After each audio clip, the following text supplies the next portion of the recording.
ನನ್ನ ಹೆಸರು ನಿಶ್ಚಿತ. ನಾನು ಬೆಟ್ಟಾಡಿ ಶಾಲೆಯಲ್ಲಿ 5ನೇ ತರಗತಿಯನ್ನು ಓದುತ್ತಿದ್ದೇನೆ. ನಮ್ಮ ದೇಶ ಭಾರತ.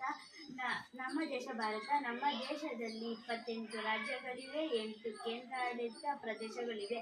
ಆಂಧ್ರ ಪ್ರದೇಶ ಅಮರಾವತಿ, ಅರುಣಾಚಲ ಪ್ರದೇಶ ಇಟನಗರ, ಅಸ್ಸಾಂ ದಿಸ್ಪುರ್, ಬಿಹಾರ ಪಟ್ನಾ, ಗೋವಾ ಪಣಜಿ, ಗುಜರಾತ್ ಗಾಂಧಿನಗರ, ಹರಿಯಾಣ ಚಂಡೀಗಢ, ಹಿಮಾಚಲ ಪ್ರದೇಶ ಶಿಮ್ಲಾ, ಕರ್ನಾಟಕ ಬೆಂಗಳೂರು, ಕೇರಳ ತಿರುವನಂತಪುರ, ಮಧ್ಯಪ್ರದೇಶ ಭೋಪಾಲ, ಮಹಾರಾಷ್ಟ್ರ ಮುಂಬೈ, ಮಣಿಪುರ ಇಂಫಾಲ, ಮೇಘಾಲಯ ಶಿಲ್ಲಾಂಗ್, ಮಿಜೋರಾಂ ಐಜ್ವಾಲ್, ನಾಗಾಲ್ಯಾಂಡ್ ಕೊಹಿಮಾ, ಒಡಿಶಾ ಭುವನೇಶ್ವರಿ, ಪಂಜಾಬ್ ಚಂಡೀಗಢ, ರಾಜಸ್ಥಾನ್ ಜೈಪುರ್, ಸಿಕ್ಕಿಂ ಗ್ಯಾಲ್ಟಾ, ತಮಿಳುನಾಡು ಚೆನ್ನೈ, ತ್ರಿಪುರ ಅಗರ್ತಲಾ, ಉತ್ತರ ಪ್ರದೇಶ ಲಕ್ನೋ, ಪಶ್ಚಿಮ ಬಂಗಾಳ ಕೋಲ್ಕತ್ತಾ, ಛತ್ತೀಸ್ಗಢ ರಾಯಪುರ, ಜಾರ್ಖಂಡ್ ರಾಂಚಿ, ಉತ್ತರಾಖಂಡ ದೆಹಲಿ.